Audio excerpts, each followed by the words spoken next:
This video will give you a glimpse into a world of 3D printing design process. I'm about to show you how I designed a theme for the first Shapeways gadget hacking and accessories contest.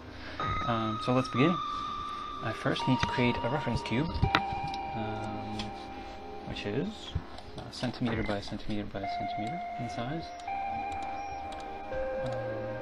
And because for this contest I'll be making a bottle holder for table, I actually took a picture of the bottle